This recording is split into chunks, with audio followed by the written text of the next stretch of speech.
Facilitation is really important to me because when I walk into a room, I sense that everybody's acting as an individual. And very quickly, with the right process and the right sense of safety, I know that the group starts to come together and connect. And we start to address the power imbalances in the room so that people who are normally not heard get heard and they go, wow, oh, they can't believe they have an idea and people are actually listening. And the people that are dominant learn to listen, and they are also sometimes amazed at the power of other people's ideas. And so in the end, you have a room of people that feel strong and powerful and connected with each other and each other's ideas. Facilitation is contrary to what I feel, which is marginalization. And when I talk about being marginalized, I'd like to share with you an image of a bus that's going through the bus stop, and you're at the bus stop, you're trying to get a ride on that bus, but somehow the bus just doesn't stop for you. There's just no room for you.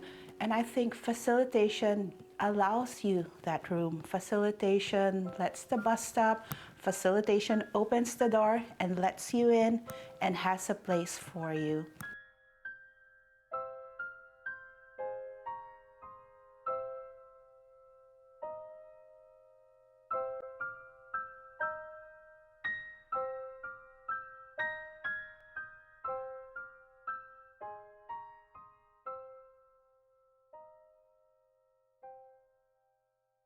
Facilitation is important to me because it's a fantastic process for helping people in groups accomplish the goals that they want or to make decisions that they want. It's just amazing when you see people coming from different directions with all divergent thoughts and awareness, and then through this process you see at the end how thinking converge, and suddenly people come to an awareness that most of them did not enter the room with.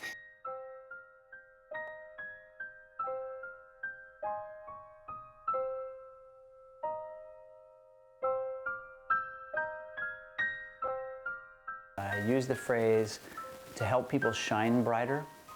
So it provides a safe place where people can feel like they're on an equal playing field in regard to sharing their ideas and their thoughts, which to me is particularly important because I'm interested in creativity first and foremost and getting people to be effectively creative together.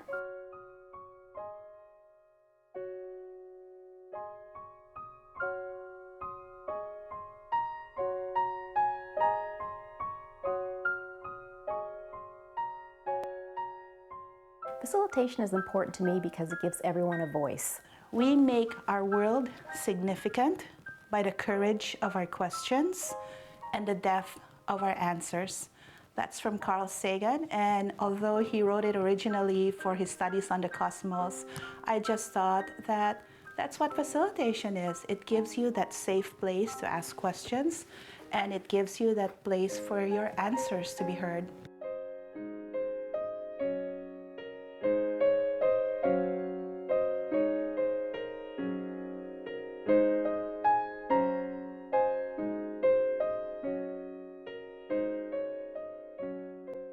When I do interracial or intergroup dialogue, I apply the principles of listening,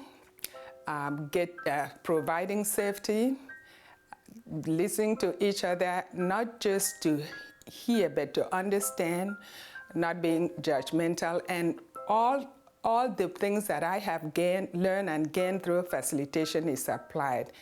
And again, people always come out of there with a deeper understanding and become more connected with each other. Yeah.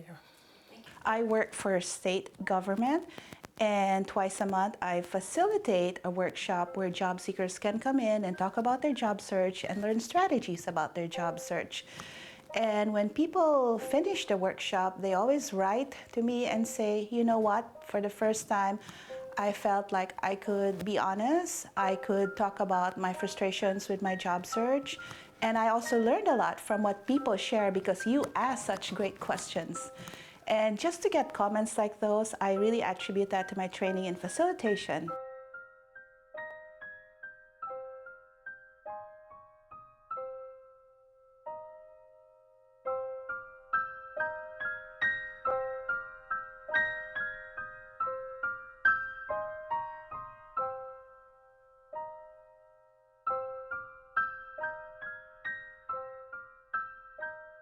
One of the ways I use facilitation in my life is in mediation. I use facilitation to help people hear and understand each other's perspective. And many times in mediation, people have a whole list of things that they're trying to work through, and facilitation helps to get them through that list and hopefully come to a mutually satisfactory, clear resolution. What happens in the room when I facilitate, I notice that there is a lot more laughter and energy, and it usually starts happening after everybody is sort of calm and they question whether there's value in what facilitation is. But once they see it happen, I think that they always come over to the side of seeing that there's a lot of value in it.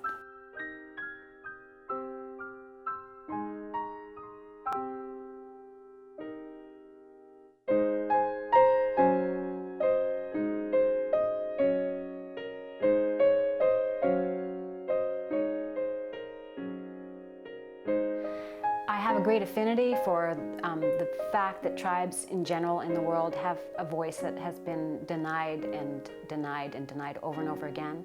And when you work with these tribes and you see how much they love their land and how much they want to claim control over their lives, and then you're in the room and helping them discover their voice, and at the end of the facilitated session, they often will come up to me and they say, I don't know what you did, but I want that. And what they're talking about is they want the facilitation skills. They want that training in their community so they can feel themselves powerful and connected to each other again.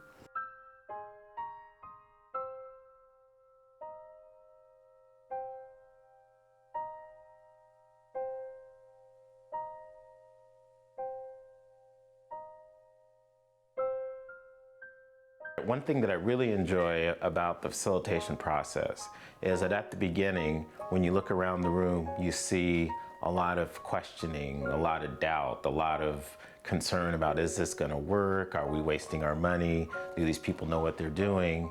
And then when you get to the end of the process and you look around the room and you see people with high hopes and expectations and positivity and feeling good about what they've accomplished, it's great to be a part of that. Facilitation gives me a power of seeing people understanding each other's ideas and thoughts and actually seeing light bulbs going off in the room.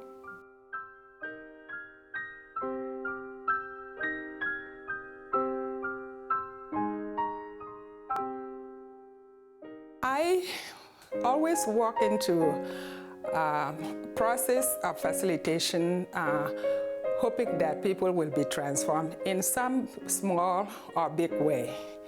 And when I'm in the room observing how people are connecting with each other, listening to each other, taking seriously the guidance that is provided, I notice that transformation takes place